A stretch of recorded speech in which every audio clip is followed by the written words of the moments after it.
Welcome home, welcome back to my channel. Thank you so much for joining me today. I've been wanting to make a video like this for a long time. I keep telling myself I'm gonna make some sit-down videos where we dive deep into some topics, and today I'm finally doing that. And we are just diving head first into the world of sex. So sex is something that I'm very passionate about, and it's something that is literally everywhere. It is a part of our life, yet we don't really talk about it very much. There's a lot of stigma, a lot of shame and guilt and unanswered questions around sex. Especially as a woman, I think that it can be something that can be very difficult to navigate and a topic that is often taboo to even discuss. And so I really want to break that stigma, and so does the sponsor of this video. So the sponsor of today's video is Cheeks. So thank you so much to Cheeks for sponsoring this video. I'm going to get to them in a little bit, but I did ask you guys some questions on my Instagram regarding this topic, and I said that anything went. So what I'm gonna do is I'm not gonna answer every single question, but I'm gonna go through the ones that were asked the most and then kind of address those ones. So I got a lot of questions regarding losing your virginity your first time, kind of like how to bring up whether or not you're ready and talk to people about that, sleeping on the first day, all of that kind of stuff. So obviously your virginity or just having sex in general is such a personal thing to each individual person. It means something entirely different to everyone.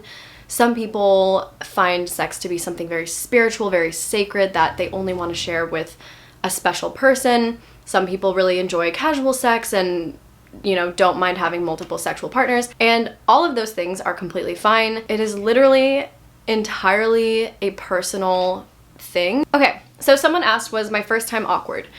I don't know if I've ever talked about my first time, but really quickly, I guess, fun story time. I lost my virginity, or I had my very first time having sex, was with my boyfriend at the time. So this was in high school. I had just turned 16. He was a grade older than me, but I think we were at the same age at that time. And funnily enough, I was actually ready a long time before him. He wanted to wait. I didn't pressure him or anything. I was, I waited until he was ready. And then we were just hanging out at the beach one evening, and he was like, we should have sex. And I was like, okay. And we went down to the beach, and he laid out a blanket on the sand at night. And it was like 2 seconds, and it was over. And it was very, you hear like all these stories, it's gonna be like, it's gonna hurt really bad, or it's gonna be like this magical thing, and it was kind of neither of those. I mean, there was a little bit of pressure. It wasn't like painful. We both lost our virginity at the same, to each other. So I do think that that was kind of nice. We loved each other at the time, so I think that's fun. But a lot of people, their first time is not with their high school sweetheart, or it's not this romantic sex on the beach, which sounds great in theory, but it wasn't really it wasn't like the moon was rising and whatever. It was just okay. It was it wasn't awkward, but obviously neither of us had done it before. Everyone's first time is different, and honestly, I think there's so much pressure for it to be with somebody you love so much. And if that's something that's really important to you, that's fine.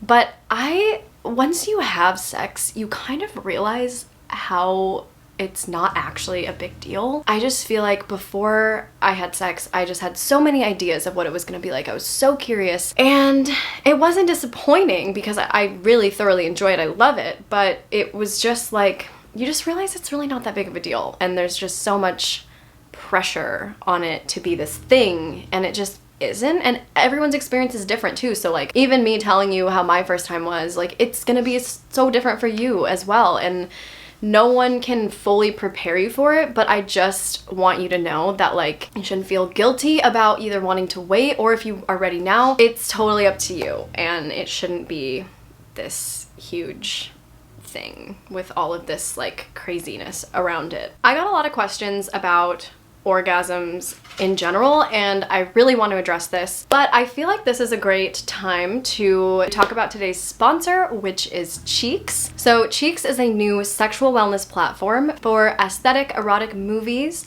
audio stories, and articles about sexuality. So it is both a learning platform and an experiencing platform. So Cheeks is very passionate about revolutionizing the industry and providing a platform that gives a safe space for stimulating content and sexual education. So they have 3 categories on their website, which is watch, listen, and learn. So they have a large selection of films with different categories to choose from, and they also do not use advertising or banners. So the listen category is all audio stimulation, full of erotic stories that you can listen to and create your own visualizations in your head if you so desire. And then the learning section is full of articles and education regarding sexual wellness, sexuality, all of that kind of stuff. I think that navigating pornography as a woman is very difficult because, for one, porn is very, very heavily marketed to men and men only.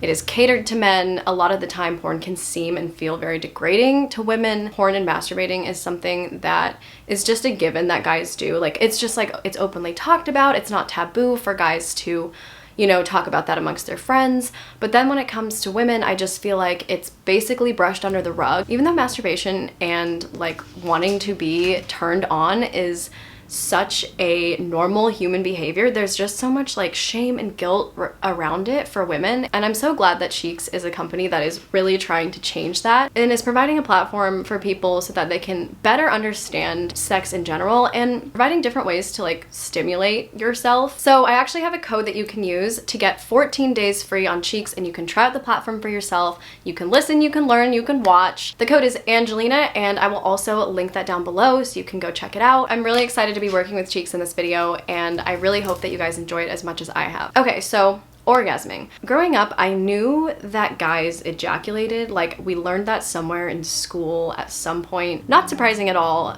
Was not taught anywhere in my life that women actually orgasm. I did not know this. I remember someone saying something one day to me. I think it must have been like elementary school, so I guess I was still young, but someone said something about like females orgasming, and I was like, huh, what are you talking about? Like, women don't orgasm. Little did I know I had already orgasmed. I just didn't know what it was. I think I started masturbating when I was like literally 4, probably younger. I don't even know. I didn't know what it was. I had no words to, I didn't know what to call it. I just was like, oh, this feels good. And kids, that's like a very normal thing that kids do. Obviously, if something feels good, that's just a human instinct to want to pursue it. And, you know, whatever. For some people, orgasming isn't like this crazy explosive thing. It's, for me, I feel like it's kind of more of an internal feeling. Like, I mean, it feels great. Another thing is, I think from watching porn and maybe seeing things in movies, you think that orgasms happen during sex, which they can. There are some women who orgasm during sex. I actually don't. I've never been able to do that. Never once orgasmed while being penetrated. I can only orgasm from clitoral stimulation. A lot of women think that like something's wrong with them if they can't orgasm during sex, and it's literally such a normal thing. Let's talk about faking orgasms. I am not good at acting. So I think I've only ever faked an orgasm one time because I just, if it doesn't feel good, I'm not gonna pretend. But I know so many women, so many friends who pretty much fake it every single time, either so that it ends or just to maybe make the guy think that he was doing something great when he probably wasn't, because let's be honest, most men have no idea what they're doing. Honestly, I think that if you are having trouble orgasming, the best thing to do is to just really spend some time with yourself. A lot of people need to be in the right setting, in the right mood. They need to feel very comfortable. It's gonna be really hard to have an orgasm if you are not comfortable with yourself or with the person that you're with. I think that spending a lot of time with yourself and actually figuring out what you like before you try to do that with somebody else is very important, because if you don't know what feels good for you or you don't know what you like, there's no way that the person you're with is gonna know what you like. And the only way that you can do that is to figure that out yourself and then communicate that with the person. Communication is honestly the #1 thing. And I know it can be awkward sometimes, especially if you're just like hooking up with someone or maybe you're not that familiar with the person. I'm just telling you, it will make your sex life so much better if you can communicate what you like, what you want, what you feel comfortable with and what you don't. If you lay out those expectations kind of early on and you tell the person, you know, I'm not comfortable sleeping with you on the first date, I want to get to know you more, or maybe you are. So speaking of which, someone actually asked how long me and James waited before we had sex with each other. I think probably like 2 or 3 hours into our date. We honestly joke about our relationship just being a one-night stand that never ended all the time. Because I think both of us went into that date literally just wanting to hook up with each other and not really wanting anything more.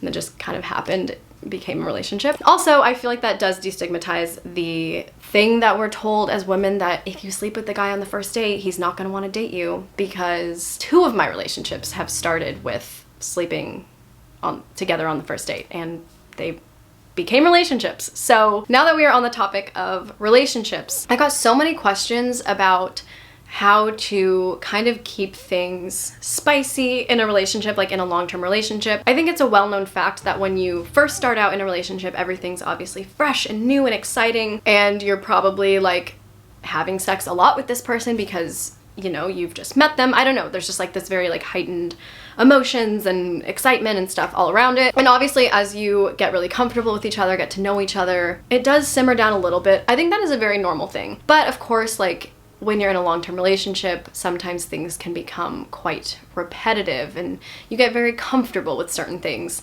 And so it is important to spice things up a little bit, keep things fresh and exciting. First of all, once again, communicate how you feel. Tell the person that maybe you want to try something new. And sure, a lot of the time in a relationship, the 2 people are thinking the same thing and maybe just don't want to communicate that because they're afraid the other person isn't feeling the same way. Once again, communication is key. Let the person know how you feel. Definitely like try new positions, try new locations in terms of where you're having sex. Introduce like some sex toys. You know, everyone has their own preference. Obviously, not everyone is like kinky or whatever. Maybe you're not into that. I think that sex is always looked at this as this very like serious thing, when in reality sex can be very fun and just like kind of funny to play around with, especially when you're very comfortable with that person.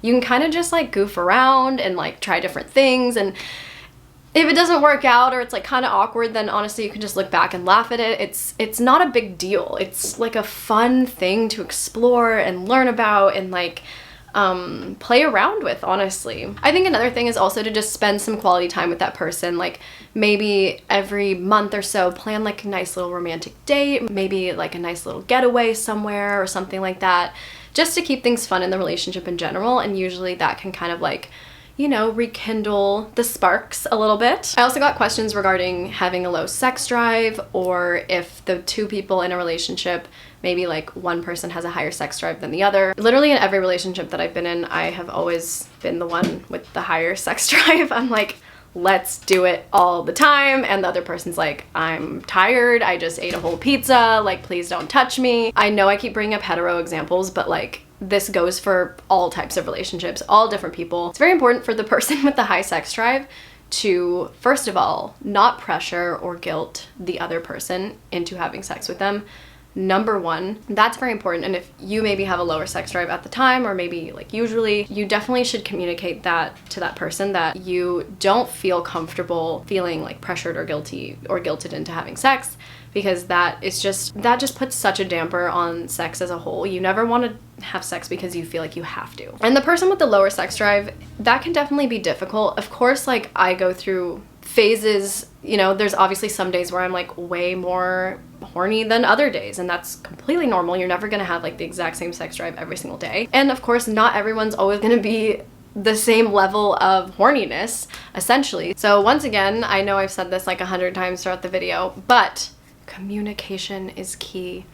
If you feel a certain way, or you're uncomfortable with something, or you want something, or you're struggling with something, talk to the person. Whether it's a one-night stand or a long-term relationship, communicate. Cannot say it enough.